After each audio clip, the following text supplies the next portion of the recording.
Hello friends, good morning. এখন বাজে ঠিক ভোর 5:30 আর আজ হলো শুক্রবার। আমি আমার ব্লগটা এখান থেকে শুরু করছি, দেখতে থাকো। তো দেখো, ওইদিকে দেখেছো তোমাদের দাদা আর মেয়ে ঘুমাচ্ছে, আর আমি দেখো ভোর 5:30টায় উঠে পড়েছি। উঠে দেখো বাসি কাজগুলো করতে চলে এসেছি। আর দেখেছো সোয়েটার টুপি পরে নিয়েছি, কেন বলো তো?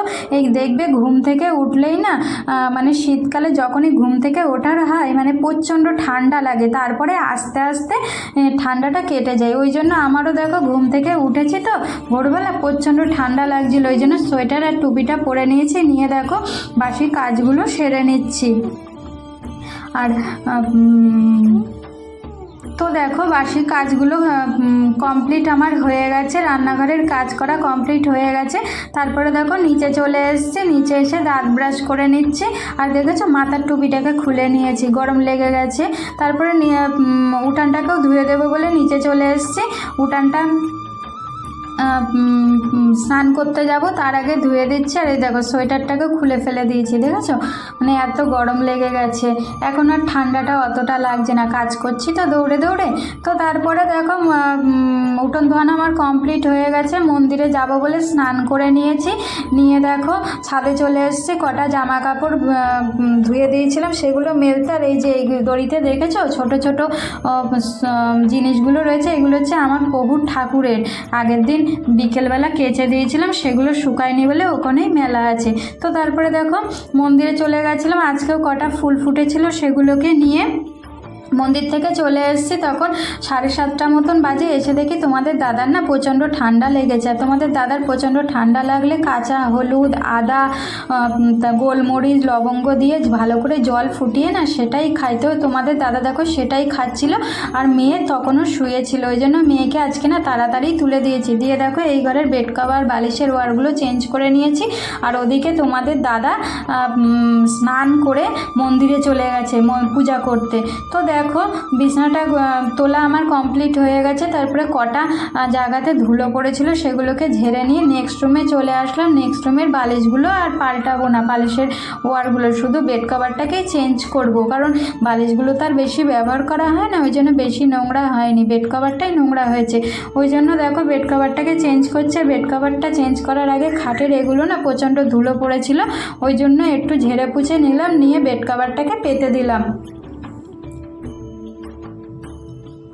তো তারপরে দেখো বেড কভারটা পাতা আমার কমপ্লিট হয়ে গেছে।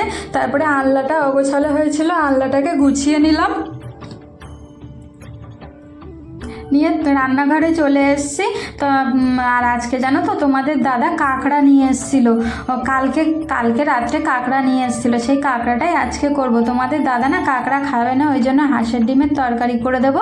আর কালকের একটু মূলো দিয়ে ডাল আছে আর আলু ভাজা আছে, সেটাই গরম করে নেব।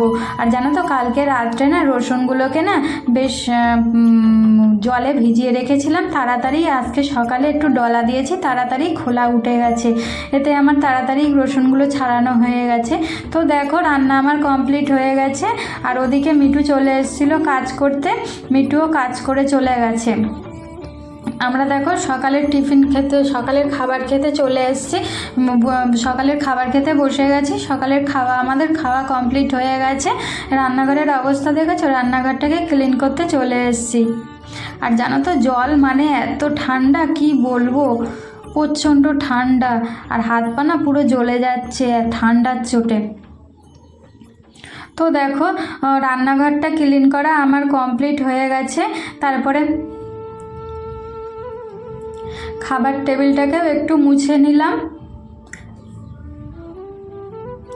আর আজকে জানো তো সব কাজ করে খাবার টেবিলটাকে মুছে নিয়ে ছাদে জল দিতে গেছি গাছগুলোতে। দেখি তোমাদের দাদা আর মেয়ে গাছে জল দিয়ে দিয়েছে, ওই জন্য আমার জল দেওয়া লাগেনি। আর তারপরে দেখো তোমাদের দাদা একটা কাজ করছিল দরকারি, আর মেয়ে বসে বসে টিভি দেখছিল।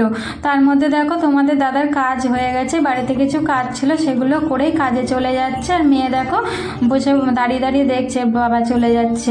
তারপরে দেখো মেয়েকে স্নান করিয়ে দিয়েছি, মেয়ে বসে বসে খেলা করছে। তারপরে দুপুর 1:30 মতন বাজে, মেয়েকে দেখো ভাত দিয়ে দিয়েছে, মেয়ে বসে খাচ্ছে।